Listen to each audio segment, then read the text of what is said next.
What's a conspiracy theory you've heard that seems way more believable the more you look into it? Story one, that the government or others with power create conspiracy theories that are close to the truth but outlandish enough to be easily discredited. Then, if anyone else gets close to the truth and tries to talk about it, they can be publicly dismissed by linking them to the conspiracy theory. Oh, you believe that believable conspiracy theory? I bet you also believe wildly implausible conspiracy theory, too. Story 2. The development of our youth is being stifled. I'm not sure if it qualifies as a conspiracy because I don't really think it's happening on purpose. But look at these two studies, the first of which says that people have been maturing more slowly over time, and the second of which says that brains have been developing more slowly over time. As a teacher, I absolutely believe that this is done on purpose in America. In public schools in poor areas, the focus is on sit down, shut up, do what you're told, and don't ask questions. Kids are taught to perform mindless, repetitive tasks. Perfect education. If you're educating cogs for a machine, what are rich kids taught in their private schools? Leadership, creativity, confidence. You have kids who go to public schools in rich areas, and those schools have extensive libraries, computers, multimedia centers, art, music, etc., etc., etc. Then you have other kids go to the schools in poor areas, and they have broken chairs, 15-year-old textbooks, slop for lunch, and a curriculum of standardized testing. Tell me that's not Brave New World. Story 3.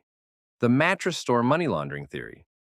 Why are there so many empty mattress stores on every corner in America? Who's buying that many mattresses? But I don't think that it's a theory, it's just very obvious. I applied for a job at a mattress store once. There's definitely something shady going on, at least with some of them. They asked me if I had savings or a good credit score so I could apply for a loan in order to purchase the necessary inventory to start my business. In the manager's office, there was a leaderboard that showed which employees were close to paying off their debt to the company after buying $25,000 plus dollars of inventory. Some employees were over $50,000 in the red. The whole thing screamed MLM to me. Story 4, that humans intermingled and traveled between continents way earlier than history says they did. I'm not saying like ancient aliens or Atlantis, but more like there are artifacts and buildings, places where they say there shouldn't have been. I think a lot of our ancient history has been lost because it was before widespread written records were invented. I don't know if it's a conspiracy theory used to kind of be, but I think there are tons of things we haven't found under the oceans. I don't mean deep sea or anything, but we were able to travel the world during the ice age because the sea levels were lower. There has to be a lot of our lost history that's just underwater now. Story 5, accelerationism, where the elite class supercharges capitalism with the intent of causing social, financial, and political anarchy to allow them to consolidate more power and wealth and usher in a new golden age for themselves. Of course, this means most of the populace must die or be enslaved, but it feels like that's what's coming to fruition worldwide. Story 6. Every military operation since World War II has been for the sole purpose of enrichment of the American oligarchs. The CIA, media, and other government agencies provide cover for them, telling the public we are fighting communism, protecting our freedoms, or eliminating weapons of mass destruction. It's all a ruse to protect or spread American industry everywhere. Story 7. Sit down for my most insane takes and saying cats would have done well if was released during quarantine. PETA exists as controlled opposition for factory farms so that local farms can be legislated out of existence and to make vegans look stupid. Basically, we all agree factory farming is bad. Animal cruelty is evil. Okay, so based on that, the only people speaking about factory farming, or at least getting attention, are PETA, the psychos. Meanwhile, there are local farms who also slaughter animals for meat and usually do it more humanely. The issue is that a lot of these farms put up legislation that makes it harder for these farms to operate. Who shows up and takes the spotlight when this happens? Not the local farmers, but PETA, in their psychotic glory, yelling about how meat is murder and how factory farming is bad, moving the goalposts for everyone. So if PETA is hired by factory farms to look insane on purpose, I would not be shocked. Story 8. Sasquatch is the official cover story for a super soldier program. Suppose it's the Cold War and you're in a psychotic black bag military program. You take a bunch of promising kids, pump them full of growth hormones and steroids, then give them nonstop military training at a secret camp out in the woods. When one or two tries to escape and they get seen by a few civilians, you need to do damage control. How do you do that? Turn their story into something so wacky that people laugh at the thought of it. Same thing with Roswell. It wasn't an alien. It was a pilot that had been heavily modified by the Russians to make a high-altitude stealth bomber. They proved it was possible to keep Laika alive up there, but there was no return trip. So they took the grim next step and did the same thing with humans. The poor guy was hopped up on all kinds of drugs and on a super low-calorie diet so the food in his cockpit could last longer. Days, weeks, months. All they needed was a guy in the sky with a radio and his finger on the trigger. When something went wrong and he crashed, the flight helmet charred onto his head made him look like an alien. Again, they knew what happened. And our military grabbed the craft real quick. But an official cover story was necessary for the public. Add a very confused farmer and exaggerate the story a bunch, pretty soon you have UFOs. Story 9. When the Large Hadron Collider was turned on in 2012 after a winter shutdown, it was operated at the highest output to that date. This led to them discovering the Higgs boson particle for the first time as we entered an alternate dimension and reality. We are living some mashup reality where the most insane things you think of become possible. Hate to bust this one for you, but there are cosmic rays that we've detected hitting Earth's upper atmosphere that are a million times more energetic than any particle collisions we can make in particle accelerators, including the LHC. One of the most extremes being the OMG particle. Story 10. It's a linguistic fringe theory, but that Sumerian, generally considered a language isolate, is a Uralic language that no one linked to the other Uralic languages just because of the geographic distance between Sumer and the Uralic heartland. There's a lot of words that look like they might be related, although no one's come up with a list of systematic sound correspondences with Finnish, Hungarian, etc. So far. I think some Hungarian crazies actually have conspiracy theories about this, but less because of any solid linguistic theory and more because of nationalism. But I wonder if they might be onto something in that broken clock kind of way. Story 11. 1. Emergent behavior. This is when individual agents following their own incentives or reactions to an environment collectively create a larger pattern or outcome, often unintended and sometimes harmful. Example. Traffic congestion emerges from many drivers making individually rational decisions. 2. Schelling effect or segregation model. Named after economist Thomas Schelling, this describes how independent agents making small, rational choices like preferring to live near similar people can lead to large-scale segregation, an outcome that looks coordinated but isn't. Example.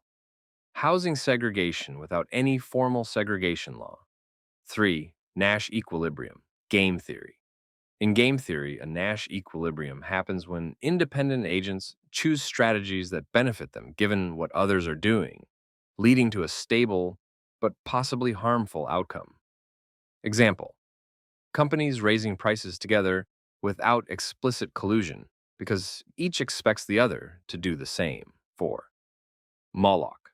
Symbolic reference.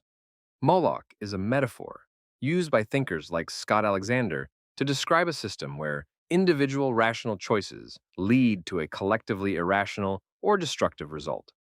Example, a social media landscape where companies independently optimize for engagement, leading to widespread misinformation and division. 5. Tragedy of the commons.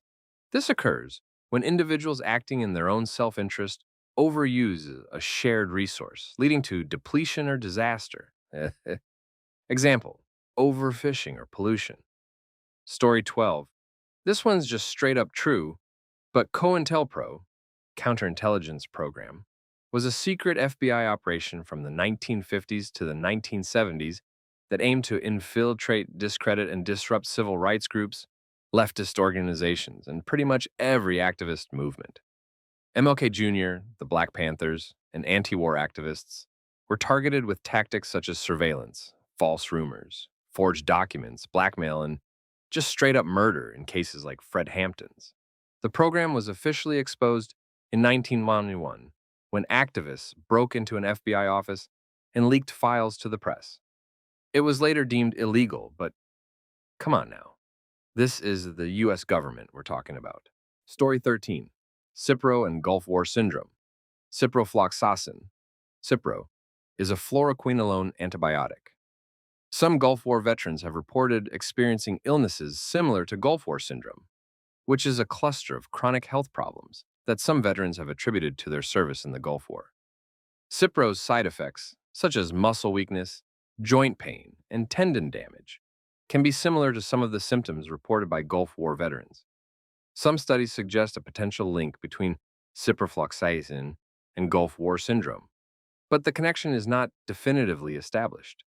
One study suggests that ciprofloxacin induced DNA damage may be a factor in the development of Gulf War syndrome-related illnesses. Another study suggests that prolonged antibiotic use in a preclinical model of Gulf War chronic multi-symptom illness may cause renal fibrosis-like pathology. Story 14. Look at any major company on the major stock exchanges.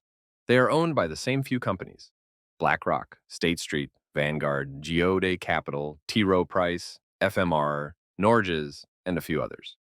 The same dozen or so companies own like 30 to 50% of every company on the exchange. Not always a majority, but a strong plurality that can get what it wants when it brings things to vote. Realize that a large chunk of these companies are owned by retail investors that don't vote. Apple, for example, is owned by 50% retail investors, the vast majority of which don't vote. So the question is, who owns BlackRock?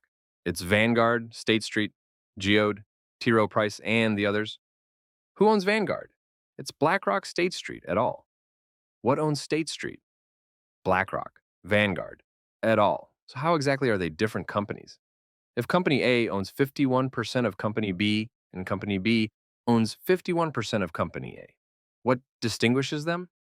And before you say, but they resell those shares as ETFs, that isn't exactly true. Look up what you actually own when you buy an ETF. It isn't the shares themselves that you own. So basically, a publicly traded company in the US is the same company, held together by this small cabal of investment firms. What the politics in this cabal are, and who really calls the shots, I can't say. Story 15.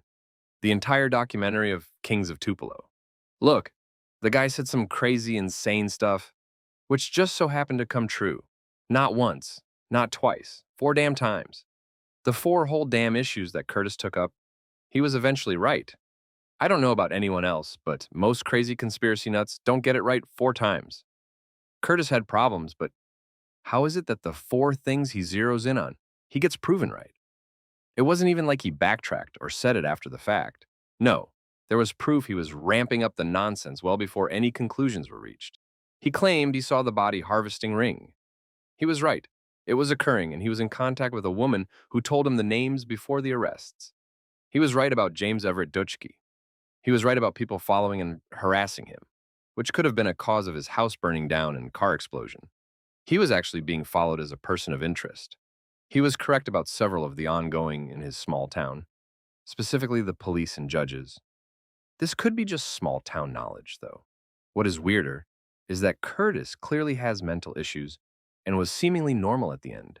But he fell off his meds and went down another crazy conspiracy where his former arch nemesis, James Everett Dutschke, may have actually been framed by Obama himself. At the end of the movie, I sighed out loud to my partner and said, if he gets it right again, maybe we didn't land on the moon, man. Maybe JFK had a second shooter. Maybe there really are microchips in vaccines. It was a wild thing to think that. Story 16, the Titanic conspiracy. No, not the famous one about it being sunk on purpose, because that one doesn't make a lick of sense on top of it being convoluted as hell. No, the one I'm talking about is how both inquiries into the event both concluded that the Titanic sank in one piece despite the testimony of 115 passengers, saying it broke in 2 and 4 corps saying it sank in one piece. The 4 that say it sank in one piece all worked for White Star. The industry was always going to take a hit, but the hit may have been far worse if the official conclusion stated she broke in half, as that would bring into question the way the ships were built. Story 17. was reading up on the Hart family murders when I got curious about what could have happened to Devante. I noticed several comments from different usernames that seemed to be the same person. They made some very interesting claims, connecting it with child trafficking and a Silicon Valley company, and even a similar case in Australia. I went down an obscure rabbit hole, thinking I'd be finding nothing, but instead, I just kept finding verification. I figure they keep changing usernames for a reason, so I won't share a link, but anyone looking into the case should probably stumble upon some of those comments. I found them on Reddit, Insta, and FB. It'd make for an interesting deep dive for a YouTuber. Story 18. Too many of them. That's how they work, by tricking the human mind. Confirmation bias and other biases. It's how a lot of people get caught up in cultish nonsense. Not that they're all false, but a lot of the deep digging is just people digging down away from reason and snorting copium. My favorite is Flight 93, how the White House was the intended target, and that's why Bush wasn't there. He was down in Florida. Yeah, that's all true, but the fact is, the Secret Service gets tons of threats every day. They have a whole division that sorts them, and they're always at the ready, as they should be. So, yes, Bush was in Florida because there was a credible threat, and because he'd always meant to do the event, they were just able to time it well. If the attack happened, the commander in chief would be safe. If not, well, he gets some good PR. The attack did happen, but it didn't reach the White House. No, the Secret Service and whichever alphabet agency didn't know about 9/11 in advance. Yes, they had intel on it and acted appropriately. They did everything they were supposed to. People want them to do more, to prevent all the terror activities, but they also don't want more police. We could hire more police. We could stop more crimes, but the people don't want more police presence. They definitely don't want martial law, and they actively vote against these things, as perhaps they should. But when things happen, they say, why is it this way? It's because you wouldn't like the alternative. And if it's your loved ones, you might wish for martial law if they could have been saved. But as long as it's not, you'll take the convenience, and you'll be in the majority voting bloc. And that's why we have some of the attacks we do. I don't think we'll ever prevent all of them. Story 19. 99% of the Big Mike theory evidence is easily disprovable, or at the very most understandably inconclusive. Like, it's pretty easy to accept that pictures of her during pregnancy exist. They're just private because such pictures would predate his political career where there would be any reason to be in the public eye. And it's really not reasonable to expect someone to go out of their way to publicize such photos just to appease some wingnuts on the internet. So that one's not proof of anything in my book, for example. But that clip from the Ellen DeGeneres show, though, I've seen all the attempts to explain that one away, and none of them are remotely convincing. Story 20. Most conspiracy theories are created by the government to keep people weak and afraid. When you talk to conspiracy nuts, the way they see the government is exactly how I'd want people to see me if I was a Machiavellian, power-hungry tyrant. They think the state is omniscient, that nothing happens without their approval. 9/11? Some random dirty assassins couldn't possibly have carried out an attack against the great USA without the CIA knowing. It must have all been part of the plan. Vaccines and precautions? I don't need that. Just let me get by with no medical treatment or employer liability whatsoever. The end result of every conspiracy theory is that the people who believe them are increasingly terrified of the powers that be and less willing to use or demand public resources. Story 21. The Freemasons exist primarily to destroy the Catholic Church. They managed to infiltrate the ranks of the Catholic priesthood in the late 19th and early 20th centuries. The Catholic Church has been in the control of the Freemasons since 1958 when Pope Pius XII died. In 1962, they convened the Second Vatican Council, wherein the dogma that no one is saved outside the Catholic Church was overturned, effectively ensuring the traditional Catholic faith would never be taught again and that millions of souls would be lost in heresy. They also ended the Latin Mass, which had been basically unchanged for over 1,000 years, and replaced it in 1969 with a liturgy designed by Lutheran ministers. The most striking thing of all, perhaps, is the disappearance of traditionally consecrated bishops. The bishops are the ones who preserve the lineage from the apostles by consecrating bishops to be their successors, which is how the priesthood of Christ is maintained. Pius XII solemnly decreed before he died exactly how bishops are consecrated and that this could never be changed. After Pius XII died, every single word except "and" in the rite of consecration was changed. I have studied the historical accounts of what took place in the Catholic Church in the 20th century, and it's pretty much undeniable. Story 22. The US government has been researching separate branches of physics, specifically what is now called extended electrodynamics, EE, since the 1950s in a Manhattan Project-style security architecture, and has deliberately buried it in black budget programs while allowing mainstream academia to chase ideas such as string theory that ultimately go nowhere for national security purposes. The idea to explore EE may or may not have come from reverse engineering exotic craft, UFO or UAP, that was recovered as early as the 1930s. The US is also likely not alone in these purported recovery and reverse engineering efforts or their chasing of field theories such as EE Story 22. This isn't one I've heard, but one I've thought of and definitely believe. After Operation Paperclip, when the US brought a bunch of Germans stateside for scientific advancement, mainly with ICBMs and nukes to fight the Russians, the Germans secretly expanded into and took over the government. They hated communists and believed in a pure white race. At the time, the US was amidst the Red Scare and highly segregated, extremely powerful and influential emerging from the Second World War. The perfect foundation. Every war since World War II was long planned ahead of time, decades even, especially the Afghanistan and Iraq wars. They figured out the best way to take over the world and build an empire wasn't with world wars, but through partnerships and influence, and troops on the ground when diplomacy failed to achieve those things. The United States now has global control and military presence. German gestures and ideologies are becoming more openly expressed in our government. Soon, they will reveal themselves. Story 23. Teleportation. Around 2016, I was hanging out with my cousins, Misael, Luis, and Fulano, random guy. We were on our way to the city, Chicago, but we had to stop for gas first.